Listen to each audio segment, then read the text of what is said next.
It's the last session for our winter webinar series, so webinar number 4. Thanks for joining tonight. I hope you're all ready for a great last session.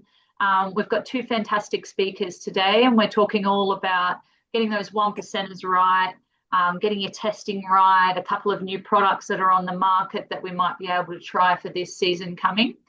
So I'm joined tonight by Bruce Scott from Muirs and David Hughes from AgNova. Both of them are going to do a bit of a presentation, and then, like we've been doing the last 3 weeks, we'll be doing some question and answer. Now, for those of you who joined last week, I was super impressed by the questions and the discussion on the chat, and hopefully you're all feeling up for a bit of a discussion this afternoon as well. So make sure as we're going along, you're putting your questions in, or you're ready to come off mute when the speakers have finished, and then we'll hopefully answer all your questions as well. At the end of this webinar, we're going to put a little survey in the chat. It literally has 3 questions, so I'd love to get any feedback that anyone has about the 4 sessions that we've done, what you've liked, what we could improve, does the time work for everyone? And that way we can keep improving and make sure that we're delivering on your levy funds for you. So with that, I'd just like to mention that these webinars were brought to you by the Communication Extension Project, which it's a Horde Innovation funded project supported by your Cherry R&D levy. So we want to make sure that these are as most beneficial for you. So please, when I put the survey up at the end, are you able to, just put your responses in? All right, let's jump into it. I'm going to pass over to David Hughes from AgNova, and he's going to talk all about some research that they've been doing on some new products and some opportunities that you might have to improve your quality towards the end of the season. So, Dave, I'm going to stop sharing, and if you want to share your screen. Yep.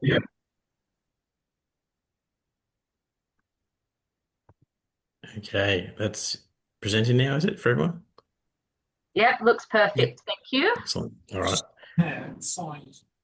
I might just, thanks for having us today. I was going to go through a product called Premio, which we launched a couple of years ago. It's a nutritional product and a biostimulant that helps with improving fruit quality and maximizing fruit quality for cherries. It's a product that we've developed with Isagro, a company out of Italy, and they first developed it in 2015, and it's used globally for cherries, but also on many other crops as well to assist with quality of fruits. So it's based on NPK as well as long chain fatty alcohols, which I'll go through in a second with what their purpose is. But so it's a foliar applied product that's used throughout the season to help improve the quality. So the mechanism of Premio is systemic, so foliar applied, it will move in the plant to where it's required, but coverage is critical to make sure that you're not diluting or underdosing. It's a unique blend of these nutrients of nitrogen, phosphorus, and potassium, but also a proprietary blend of these fatty alcohols, long-chain fatty alcohols, which are the biostimulant part of the product when it's used in combination with the nutrients. So the biostimulants, they're precursors to strengthen cell membranes. Also, they're precursors for things like cytokinin for cell multiplication or division, and they help regulate the flexibility and elasticity of the membrane and the cuticle, and it bolsters cell division and cell sizing as well. So the fatty alcohols assist with maintaining an adequate physiological state. So when turgor pressure gets quite high in cells, it can start to cause issues with splitting and cracking, and we're trying to maintain that strength of that cell under that turgor pressure to ensure that it stays intact and can work properly as well.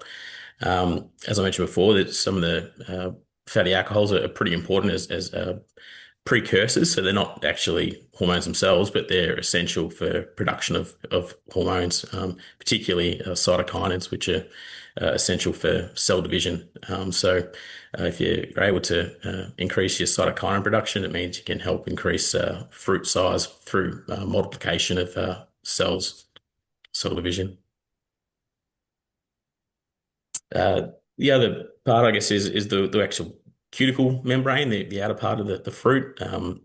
There's waxes there that are really important to help protect the fruit from outside external factors, disease or water, sunlight, that type of thing.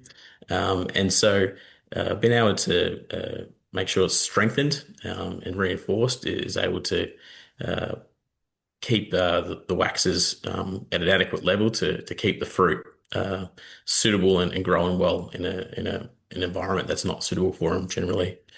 Alkanes are probably one of the major ones that are formed through fatty alcohols, which we're providing in Premio, that proprietary blend of fatty alcohols, and also precursors to get eventually to triterpenes, which another major component of waxes is fatty alcohols and phosphorus as well, which is both within the product.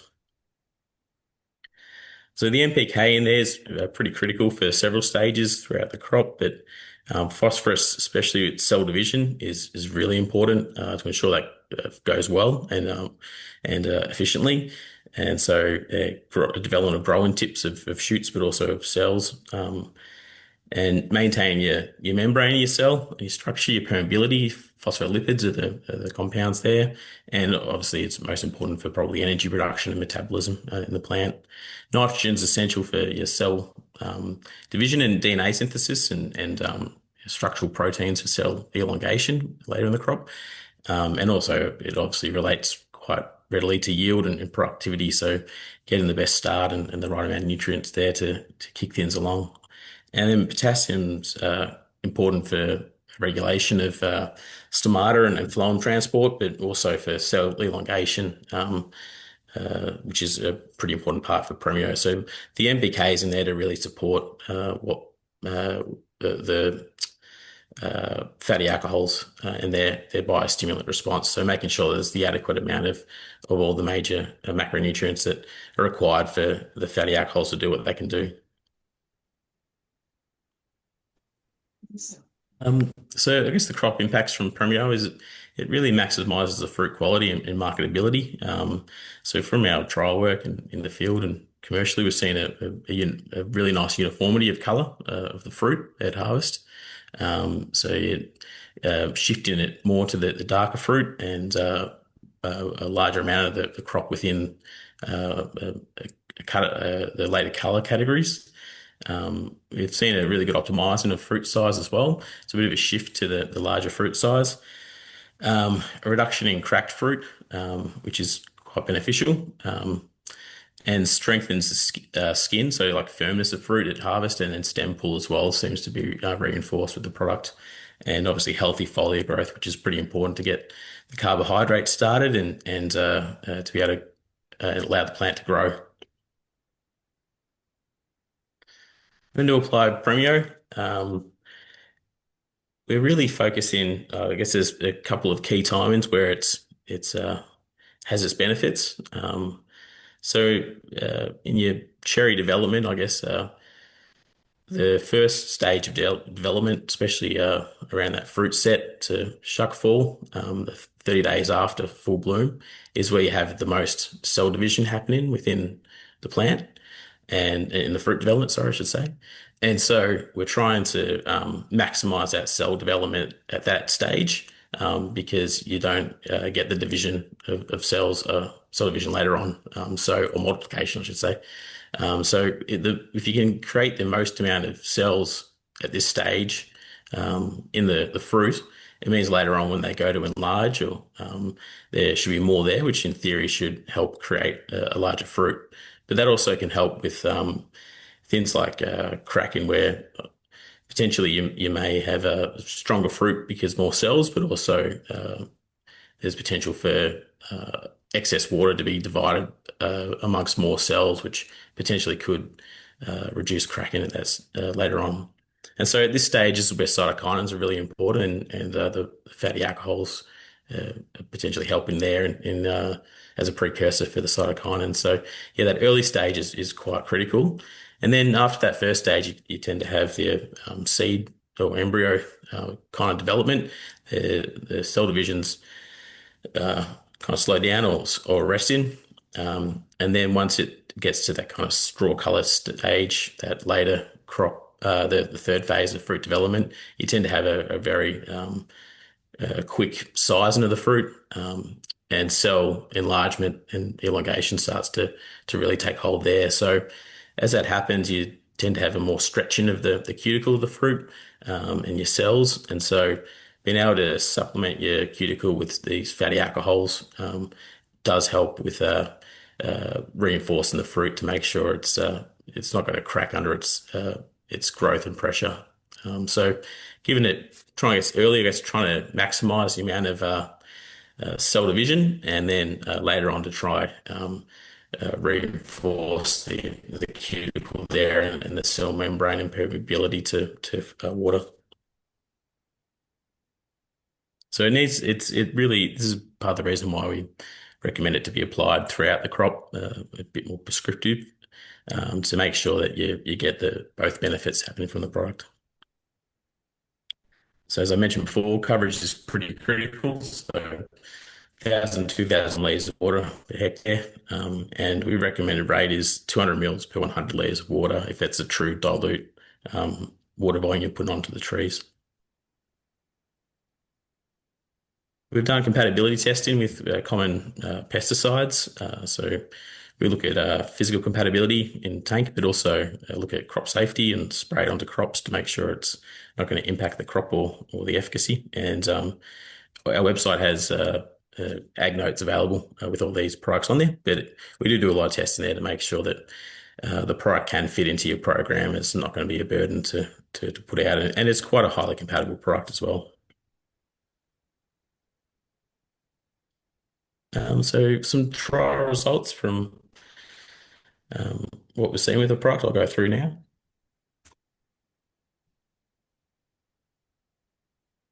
Some earlier trial work. This is Van, the variety, and this one had 3 applications of Premio from shuckful up to pre-harvest. And what we can see here is that we've got different color categories. So 5 being a darker color, 1 being a light color. And these are the percentage of fruit harvested that fall into each category. And so we can see with the use of Premio, we're able to create a greater uniformity in that fruit color compared to when Premio is not used on this variety. And this is a pretty common thing we see with Premio. It can bring harvest forward a little bit due to that increase in color development, and it tends to what we see, it also aligns with the increase in sugar development as well. So potentially fruit can be harvested earlier. So this is Cordia variety.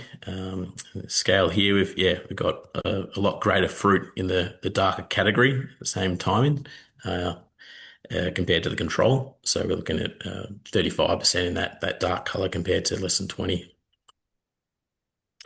And some photos from the trial here.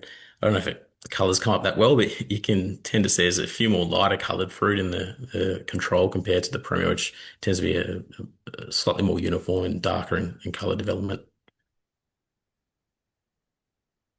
This is another trial done on some lapin down in Tassie, and you can see the development.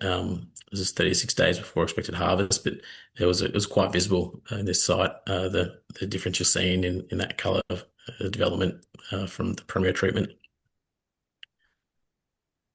And the same site here, but just showing that size category by percentage, and that big shift to the right there with Premio to be able to get a greater uniformity in that color and ripening. And some photos from the picking from the side, you can clearly see the increase in color development where Premio has been applied. So this is in line with the grower practice here. I think this site had six treatments for the year, a bit longer down in Tassie, longer seasons. So they usually would recommend more sprays down there than a shorter season variety if it's growing kind of like the northern regions where it's a bit warmer.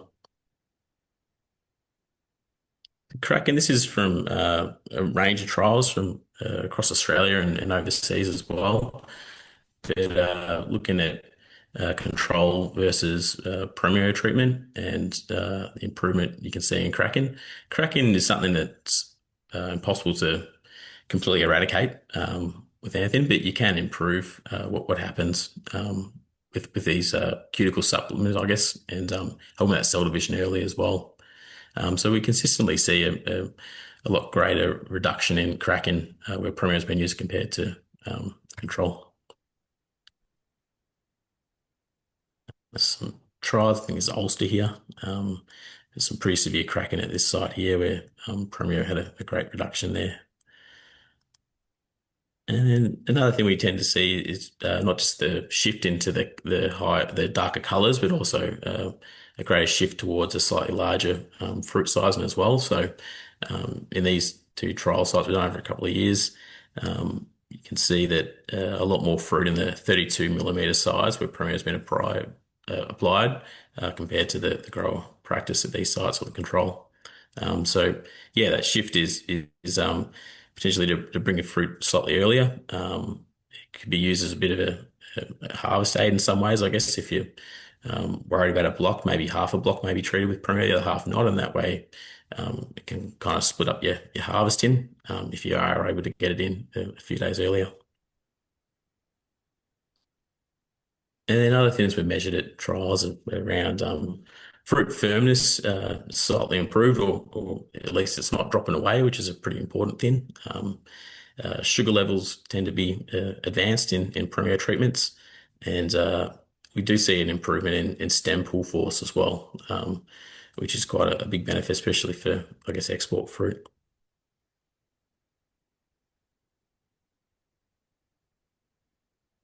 So, a summary, I guess, yeah, it's a product that's formulated with natural components, which are come from plants, a lot of them, to help with making sure your crop has the adequate amount and to be able to grow and get to that quality that's required.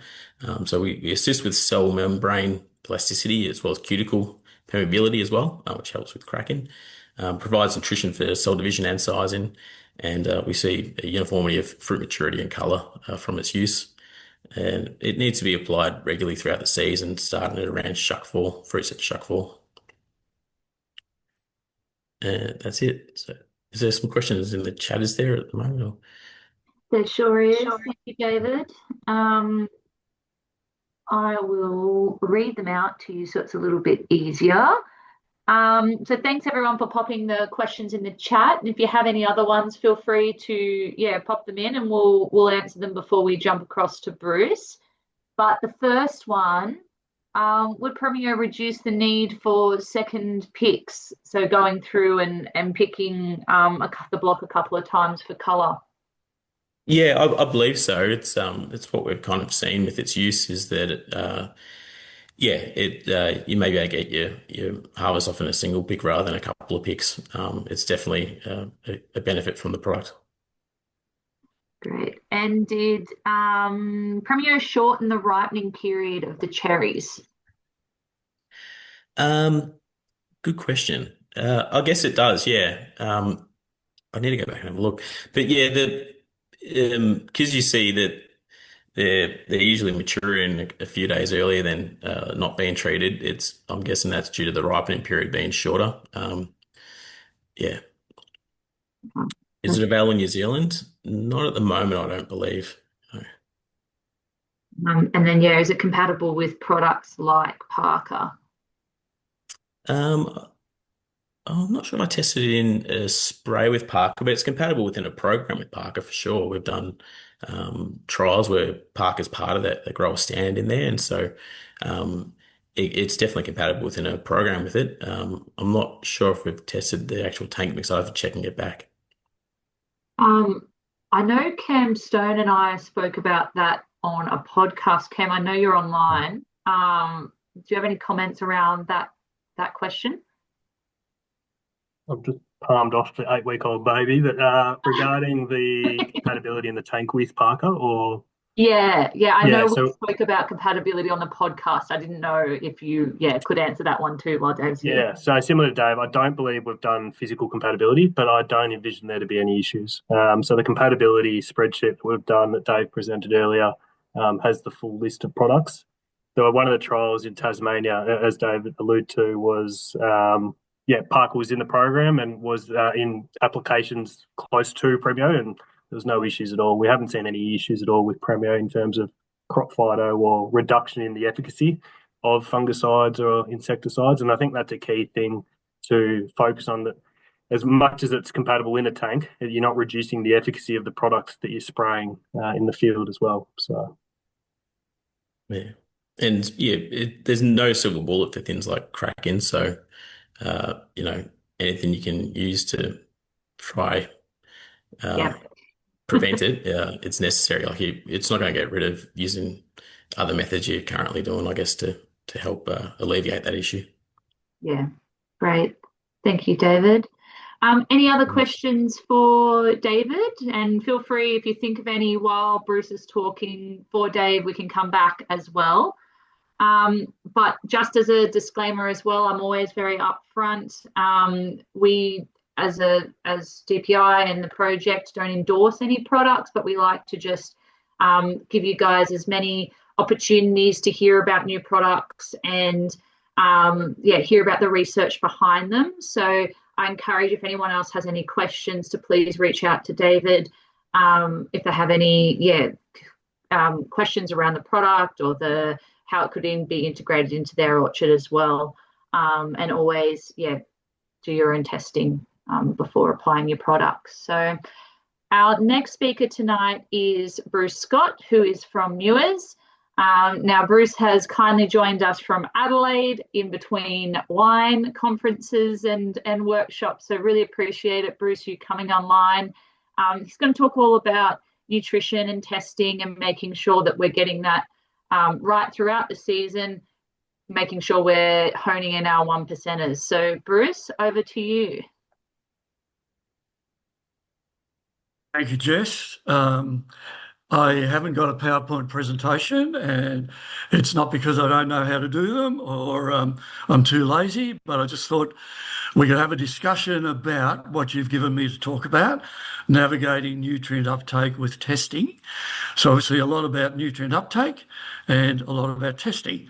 And we'll talk about it for maybe 20 minutes. Give us a wave when you say it's time, and happy to answer any questions. A little bit different to Dave. I'm not going to talk about any products. A lot of people in the audience may have heard me talking about our products before.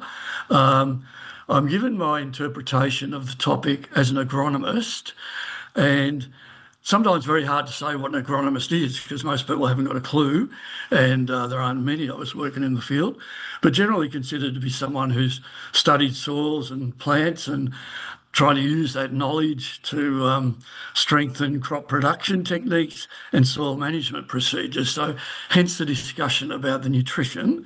It's something that I guess I've specialised in over my years. What I like to think of is the work that we do is a little bit like being a plant GP. So a GP normally sees patients and tries to help them with problems or gives them a bit of a guide as to a healthier lifestyle to live to make the best of their long years, maybe. So crop testing, looking at nutrients particularly, is similar in a way to what a GP might do when he does your blood pressure or organises a blood test and then looks at those results to try to see if anything needs changing in your lifestyle or in your diet or in your in your health generally. And so a lot of the time an agronomist is called in to look at some problem with a grower and to try to sort that out. But also we're pretty keen to be there when everything's going really well and get a feeling for what the grower has been doing, whether it's using Premio, whether it's using a shitload of calcium nitrate, whatever it is. it's a really good thing to share with people. And so obviously we've learned a lot from growers over the years, as hopefully they've learned a little bit from us. But that sharing of stuff between a network of people working together, some growing cherries and trying to help them grow the cherries, is pretty important. A lot of the testing that we do and has been done over the years, and especially that's been given the rubber stamp by departments of ag and the scientific community, is sort of more about soil testing, leaf testing, checking on their water quality. What I've got more interested in over the years is looking at the fruit itself. So the fruit is what the grower makes the money out of. And as Dave was saying, like if you can improve that quality and move it into different colour categories or different size categories, it's obviously what everybody is trying to do. And so how can testing help you do a better job of that? Well, my feeling of it is, having done a lot of soil tests, done a lot of leaf tests, the more that we've done fruit testing, the more beneficial that is shown to be, by seeing what you've got in the leaf isn't always what's in the fruit. And one of those nutrients that's very hard to get right in the fruit is calcium. So calcium is one of the dominant players in the leaf. So you do a leaf test, there's a big number for calcium, everything looks good. You look at your fruit after harvest, it shrivels or it's got breakdown problems or whatever, subject to rots, typical calcium problems. The fruit hasn't got the calcium. So coming up with programs that can help you test the fruit as well as the tree to get the whole picture is really important in my mind. So one of the programs we've got going for cherries and apples and other things in that deciduous fruit game, and even some of the more perennial evergreens like citrus, is to do sap testing during the growing season, to actually squeeze the juice out of the fruit, see what's in there, and how they're sitting for that time of the year. Developing standards is something that we've done over the last 20 or 30 years. So we feel pretty happy that we've got those to work to. And then the other one is at harvest, to do a dry matter sampling of the fruit. So if you do the dry matter of the fruit, you know, the yield of the block, you can actually work out the crop removal numbers for every nutrient that's gone off that block. Really helpful stuff to guide you to what has been your best performance and what has been one of the poorer performances on the orchard. So comparing blocks is a very good thing to do with that testing. And it's available, that question came through. Fruit testing really relies on having an agronomist probably to help you out to organise it. So whoever you work with, you find an agronomist who you can trust and respect, and get them to help you, to guide you with the sampling. We use the lab in Tasmania, AgVita, one of those that does sap testing in a big way. They do soil tests and all the rest of it. So you can line the fruit testing up with the results from the leaf testing, the results from the soil testing, and get a total picture of why you've got what you've got to send to market, why it's good or why it's not so good. Water testing is obviously another key, especially in dry years. Some of the summers we've had recently in some of the areas have been devastating for water quality. So knowing what that water quality is really important. If you're putting water onto the cherries that has 100 parts of sodium, say, and you put on a megalitre per hectare, you're actually putting on 100 kilograms of sodium to that hectare. It's going to be bloody hard to get rid of later on. The more you have to put the water on with the salt in it, the bigger the problem becomes. So having strategies and all that is really important, obviously. Annual crops like lettuce is a lot easier. You stuff up one crop, you put another one in, and you can do your best and get a return. With perennial crops, the things that you do in one year are going to carry through to the following year and probably some of the years after that. So what you do in the growing season while you're trying to get the crop ready for harvest is having a big impact on the result you're going to get next year. So those trees are struggling for micronutrients like zinc or boron during the growing season, and you try to fix it all up at the end of that season post-harvest, you're asking for a bit too much. So realistically, doing the testing through the growing season and trying to do the spoon feeding procedures is a really important way to get a better result. And what Dave was saying about the NPKs, we probably feel in the fertiliser part of the business, by the time you're testing the fruit, as we're doing, the real important numbers are coming from nitrogen, calcium, and potassium. And potassium is a huge driver of size and colour and flavour.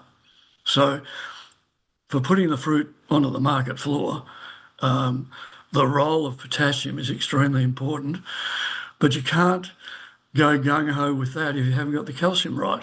So the calcium is the one that's doing the structural role in the plant, for the root system, for the shoots, for the fruit, for everything. In the storage from the previous year, a lot of the calcium is held near where it's accessible to the flower buds. And that storage is going to be used before any uptake can happen in the springtime. So having that information can be quite useful. And what we found in another means of testing, which not many people would do or bother to do, is testing buds as the buds are swelling prior to flowering, hopefully 3 or 4 weeks beforehand, to give you a very good idea of whether those nutrients that are really important for flowering, like boron and potassium and nitrogen, are adequate in the buds to do the job that you want them to do. And then with all that information that you've got from these testing procedures, you can come up with a much better strategy to get the nutrients on when they're needed and to have that result that's going to be covering 2 years, the one that you're currently growing and the one that's coming in the following year. The importance of calcium probably is one of the things that I've focused on over the years and sort of spent a lot of time looking for products to help in that regard. And there's very few that you can use through the fertigation or on the ground. So there's a lot of products being used as foliar calcium sprays, calcium chloride, calcium nitrate, lots of calcium chelates, and they all have a role there, and especially to help with the splitting and the quality of the skin. But as far as getting calcium into the structure of the fruit, we rely heavily on calcium nitrate. And the only other one we've really got in our armoury is calcium thiosulfate, which is a fertigatable product. It's a liquid. It doesn't have the nitrogen. So in the later part of the season, when you still want to be putting calcium through the system and getting it up through as the water goes into the tree and moves to the fruit, calcium nitrate, we're usually going to cut off the nitrogen. So you need another form of calcium to actually get in there and do that job. Quite a lot of programs will be developed around in that later part from straw colour through harvest with very little nitrogen going into the tree. So it'll be potassium sulfate or potassium thiosulfate with calcium thiosulfate as the major players in that program. And the testing can be really helpful in trying to determine the needs when you get to that straw colour, say. Is the existing program that you already mapped out going to be good enough, or do you need to lift the game? Yeah. So navigating those things, Jess, is having the testing done and having it as a routine, and ideally coming up with a program based around that testing that you're looking for a particular yield in those blocks and aiming for that yield to be fairly consistent from year to year. And to get that, you have got to be very consistent with the inputs. So the big inputs are obviously the nitrogen and the potassium. And when you do your fruit testing at dry matter, you find just how important they are. So the dry matter of nitrogen and potassium in those fruits at harvest is somewhere around about 1%. In apples, the dry matter of the nitrogen is about 0.3 or 0.4%. So cherries are a much heavier feeder, if you like, to get that fruit to harvest stage. Taking a lot of nitrogen, the nitrogen's heavily involved in cell division, as Dave was saying earlier. The potassium's heavily involved in the cell expansion and the sizing of that fruit. So the timing of those is quite critical to get those results. And keeping the tree in a healthy, happy state. If trees can be happy, that's what you want to see. You want to be able to walk in the orchard and say the trees look happy. If the trees are looking sad and a bit hangdog, you obviously haven't got it right. And sometimes in the dry seasons, that's the irrigation is probably not able to keep up with the demand sometimes, and especially if there's a heavy crop on the trees. So all of those things, taking that into account and having your test results, it can lead you to make better decisions. And often those decisions can be helped by having an agronomist to talk that through with. So growers are very good at growing cherries. Agronomists are sometimes very good at pulling rabbits out of hats to show what could actually work in a particular scenario. So I think putting heads together is really important to get all of this right. And so the other two significant elements to me, other than the nitrogen and the potassium and the calcium, those big numbers in the fruit from the nitrogen and the potassium, calcium is likely to be something like about 0.05. Bit of feedback. I'm getting a bit of feedback there, Jess. Don't know why. So, yeah, I think that's better. I'm on it. Good, Gita, thank you. The calcium in the fruit is minimal compared to what's in the tree. So you've got to work really hard to get that number up. And to get, in apples, for instance, we get from 0.03 to 0.06, we've hit the jackpot. And as you can see, they're bloody small numbers, very small numbers.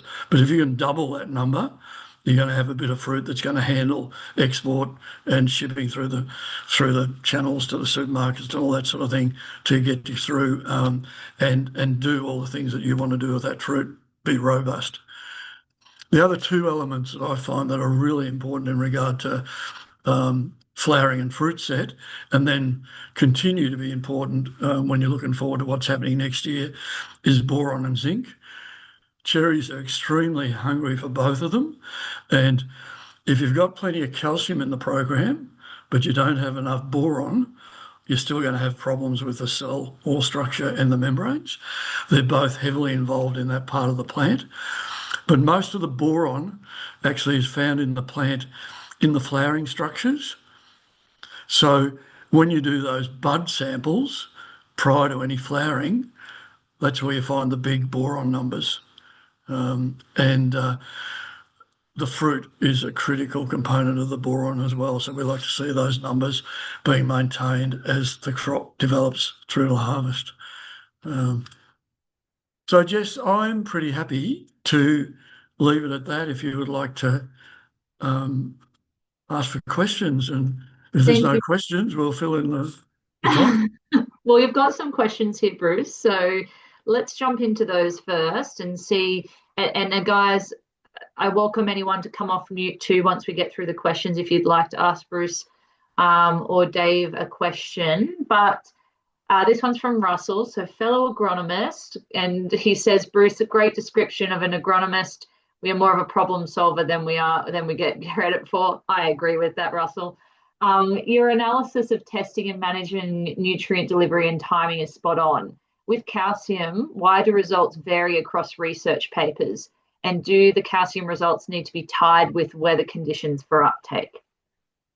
Yeah, look, one of the issues with the calcium in the research papers, it's often talked about in fresh weight or dry weight. So if you don't convert those, and you have to be a bit of a scientist to be able to do that, if you're an agronomist just working on, soil testing and plant testing, sometimes those things you need a little bit of help with. So looking at what we do here, we basically just refer to the dry matter levels. And so if we've got research papers from overseas, we will sit down and do the maths to convert it from fresh weight to dry weight. And that is the main difference. Like when you're doing leaf testing, you don't have that same issue. You've got percentages of dry matter, and you've got parts per million for or milligrams per kilogram for micronutrients or trace elements. So they're always standard. But for fruit, across the world, they do different things. In different parts of the world, what they're happy with or what they find normal for calcium, we can't achieve here half the time because our soils are generally pretty poor, old. Not all old things have had the gong, but some of our soils have. They need a lot of support and a lot of help, and the irrigation strategies have to be really carefully managed to continue to get the calcium taken up. It's taken up in the water as the boron is. So without the consistent moisture inputs, you're in trouble. And with weather, how do we tie them with weather conditions? The inputs through the root system, if we're looking at putting calcium through, we're probably just going to maintain a program no matter what to try to make sure that that calcium is given a dominant role. So what I'm saying is when we get to the fruit and worried about the fruit, we're talking about three different elements. We're not talking about NPK. We're talking about N, K, and calcium. They're the three real big players. We want to make sure we've got them right and right. Calcium, a lot of the work that was done in the past would probably say that all the calcium has to be put on in the first few weeks after fruit set, because afterwards you won't get it in. But some of that work was done without irrigation. When you're fertigating, you're basically treating the plants a bit like you would in hydroponics. And in hydroponics, the big three players in the hydroponic bath, if you like, are, have a guess, nitrogen, potassium and calcium. They're nearly all in every hydroponic recipe at around 150 to 200 parts per million of each one. And the plant doesn't use as much calcium, but it needs that to be bathing the root system.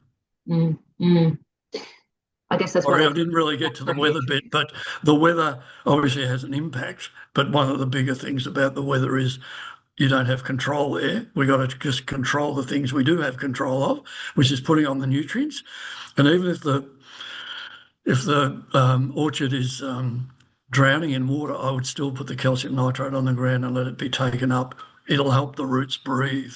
The calcium is really important for the root hairs to actually be able to live in that soil condition. So, yeah, thank you, Bruce. Is there much benefit in doing season testing on varieties that may only have a 10-week growing window? I guess that's in relation to some of our warmer growing regions where the fruit's on the tree for a very short period of time. Where would we do our testing for those? Yeah, look, one of the interesting things about all the normal sort of areas I probably worked in a bit more is after harvest, no matter how much potassium you put on, the trees are generally going to show a lack of it in the tree because nearly all of that, hopefully, has gone with the fruit. And so in the old days, we used to say all we're worried about is nitrogen. We'll put some cal nitrate or some other nitrogen source on post-harvest, and that'll build up the reserves for the tree for the following year. We found in nearly every case now that people are pushing for higher production levels. You have to go in after harvest with potassium as well, because that has a really big impact on the flowering of the next season. So if they come into the next season waiting for the potassium, the flowering is going to be a little bit hit and miss. So in the low chill areas, if you like, I think I'd be really keen to be doing those autumn or sort of February, March leaf tests and using the fruit test data that you had as well as a bit of a guide as to where you got to and trying to work it out from there. And even to that point of doing the bud samples once or twice to get a handle on that to see how different they might be. There isn't a very long lead time, obviously, when those varieties come in, they're almost leafing and flowering and you don't have a chance to do a hell of a lot. So you really want to have a lot of that stuff set in place before they go into their dormancy, if you like. It's a bit late to be doing it, as a spring starting. You can still help the fruit through, and I'd be saying, well, you're still going to feed the fruit. It's still going to need those inputs of potassium and calcium and whatever to get the quality in that fruit. But to have the reserves in the tree, you're going to need a lot more attention to detail in the previous season. Yes, they don't wake up hungry. And where you're talking about bud testing, bud samples, so you're talking about physically taking the buds or checking for taking the buds. Taking the buds. So as an agronomist, that's sort of all we can do is actually get them analysed for nutrient content. Mm-hmm. What some of the research has been doing, and Patrick Brown, who's well known in the almond industry, been doing all this work in US and UC Davis on electron microscopy and synchrotron work, cutting through the buds and down below in the shoots to see where the reserves are held. So you can actually test where the zinc and the boron and the calcium are in those materials as they go through winter. So that lines up pretty well with what we've been finding in the buds. So, dirty old agronomists versus researchers, sometimes there's a bit to be learned from each one, That's great. This one's a good question, and I haven't noticed if Claire Schofield's on or not, but her PhD is all about this question. But with the move to undercover crops, does this alter our application timing or application rates? I'm assuming you're asking about protected covers. Is that right? That question, am I interpreting that one right? Yeah, protective covers. Yeah, so it does protect the covers, alter our nutrient application timing and application rates. Well, a lot. It does alter the way the trees respond, I guess, and we often have those problems where the humidity is building up in there, and so the transpiration is not drawing the calcium and stuff up as much as it normally would. That is a problem, and sometimes you probably got to look at, okay, well, do I need to apply foliar applications or topical applications to the fruit as well as trying to get it up through the system, but trying to make sure that you've got enough opportunities to get the calcium in to, deal with those seasonal issues, I suppose, that, they're not starving for calcium when that period appears. They've actually got a reasonable supply to see them through. That's probably the best thing you can hope for. But timing's probably only going to be different if it's advanced the timing of the crop. You're going to still work with the crop in its stages. Yeah. And I do encourage you to have a look at Claire Schofield's PhD, who's investigating calcium rate and uptake under covers, and she's done a couple of seasons worth of work with that as well. And we've actually just started a new project in optimizing protected cover production in cherries, which will have its first season of work done this season, and some of these nutrient application rates and timings we're exploring as part of that project. So keep your eye out as we're moving towards that protective cover work. But Bruce, it gets to that feeling that a lot of what we're doing is very similar to hydroponics. Yeah, it's almost and you like can take a lot of lead from there. Yeah, couldn't agree more. And a lot of the European systems are using that mindset for those protective cover systems as well. Basically growing them in glass houses. How long have you been conducting pre-season bud nutrition testing, and does the data collate with your post-harvest sap analysis? Look, we've done a few seasons. I did the majority of the work I was involved in between about 2015 and 2020. And we still get people, from all sorts of cropping, almonds, whatever, that want to have a go at it. It's really a matter of there aren't any standards really to go with. You've got to work out your own. And that's often the case with other things for growers too, that there are published standards, but not all growers work to the same levels. And some growers that want to work to a very high level, they'll work beyond the published standards for some of their nutrient inputs.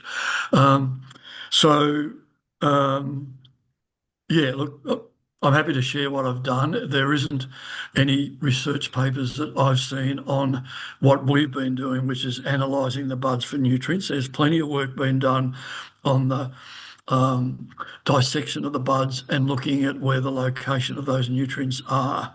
I haven't seen that they have actually measured the nutrient contents. They've been more interested in where the nutrients are and is there enough to sort of, is there a layer of nutrient enough to do a job? Yeah. You'll have to lock yourself up in your office, Bruce, and write some papers, hey? Well, at the moment, I'm trying to chuck out all the stuff that, I may not need in retirement. So there you go. Yeah. Anybody who's passing by, that might land in their lap. Yeah. Well, on the leaf levels, do you think a leaf S level of 0.2 is the true minimum level? True minimum level for Sulfur. Sulfur's a bit of a red herring. A lot of work has not really been done definitively on sulfur. So in most of my work, I would say that somewhere around about 0.15 is more typical, the low level. So if you're up around 0.2, you're generally doing very well. And sometimes the published standard for something like magnesium is sometimes not up to where I would like it to see. I was probably, the standard, I think, is probably a little bit high. Sometimes we run into trouble at those levels, and I'll often adapt the standards, as agronomists often do that sort of stuff, to suit what they know rather than what the researchers or others have said over the years. Yeah. It also varies from region to region, soil type by soil type. It is very hard to have a set standard that it does. Everyone, yeah. It's funny though that we've looked at cherries from WA to Stanthorpe and everywhere in between, and Tassie, of course, and generally the trees respond to the same sort of programs and have very similar levels when they're looked after, because basically if you did them without any nutrient inputs, they'd be very different. But when you're running a program that's aimed at getting 20 tonne of cherries to the hectare or whatever, you'll find that they come up with very, very similar levels and very similar fruit qualities too. There's an environmental impact, obviously, and there's a very much a genetic impact. So looking at different varieties can be something that you have to do to yourself, I guess. Yeah. Now, do you think that if we are spraying trees with foliar sprays, it will alter the leaf test results significantly? So, Funny you should ask, Jess, or funny someone should ask. One of the biggest things that we've noticed over the years lately is people have moved away from mancozeb and dithane in a lot of fruit crops, and manganese has suddenly become deficient in a whole lot of areas. At one stage, every fungicide that was going on was mancozeb, and manganese was being covered as a nutrient as well. And now with a movement away from that, manganese has become an issue. So yes, if you're using polyram, you're going to have a high zinc level on the leaves. And most of the labs don't want to wash the leaves because it soaks out some of the other nutrients that you're really worried about. So that's sometimes when we'll choose to do a sap test, if we can get the sap before any other fungicide or nutrient spray has been put on that's going to stuff them up, we'll do that. Otherwise, we just take account of what sprays have been used and say, well, can't trust that copper number. It's had 6 copper sprays. No wonder it's got a high copper or whatever. So, yep, it does affect them dramatically. Yeah, so it's having a holistic approach with the system and just taking note of what you're putting on and being aware of how that might alter.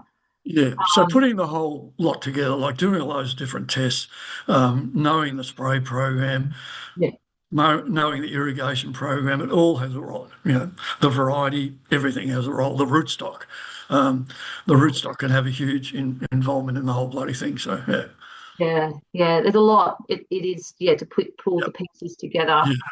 Yeah. We've got one more question, which is about boron. So what are good boron levels in your opinion, Bruce? Look, it's a hard one to go on just the leaves because often we'll have pretty good leaf levels in the boron in cherries, might be 50 or 60 or something like that. And generally you'd say they're good levels, but the fruit could still be suffering from a lack of boron. So the fruit itself is probably what we're taking more notice of. And yeah, that's quite a difficult one. In the dry matter itself, it's quite a low level, probably only about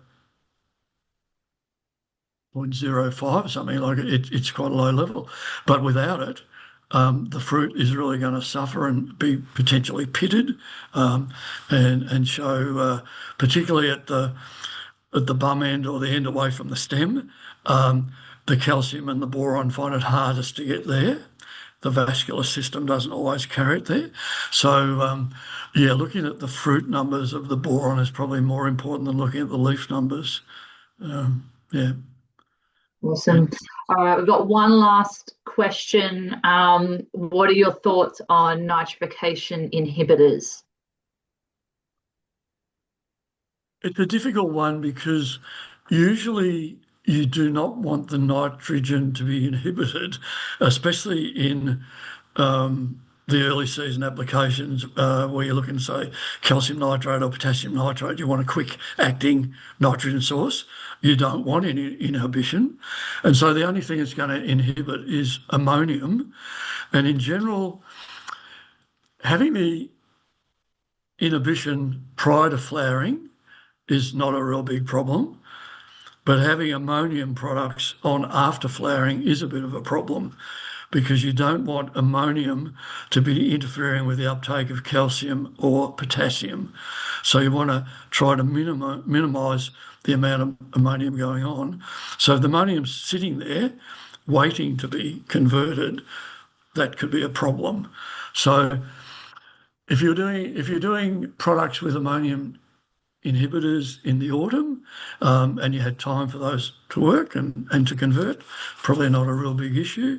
But in general, I'd be thinking the nitrogen inhibitors are probably better off in other areas like broadacre or whatever, not so much in cherries. Yeah. Thanks, Bruce. All right, guys, with 1 minute to spare, we'll pull up stumps. Please, join me in thanking Bruce and David tonight for taking their time out again to join us all. Both fantastic presentations, and I hope you got a lot out of them. If you have any other questions or any comments for David or Bruce, I'm sure they'd be happy if you reach out to them, have a chat. I am going to quickly share my last little screen. Here we go. So hopefully you've all seen the comms about our in-person workshop. So we're finishing up our nutrition focus for this season with some in-person workshops in Young and Shepparton. Both our speakers today are actually coming to the workshop, so it'd be great if you have any other questions. You can catch Bruce at the Shepparton workshop, and then you can also catch David at both Young and Shep.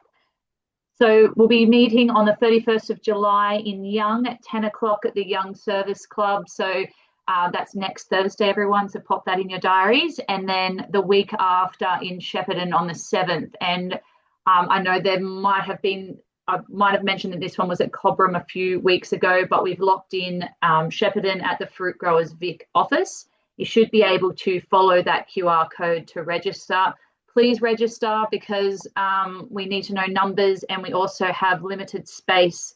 And if we need a bigger room, we'll need to know that very shortly. So thank you for joining us tonight. Again, Bruce, David, really appreciate your time. It's going to be sad not seeing everyone on a Wednesday anymore, but if you have any questions or comments, feedback, please get in touch with myself. And hopefully I can catch you all in person in the next few weeks. Yes. Thank you. Have a great night, guys. Thank you.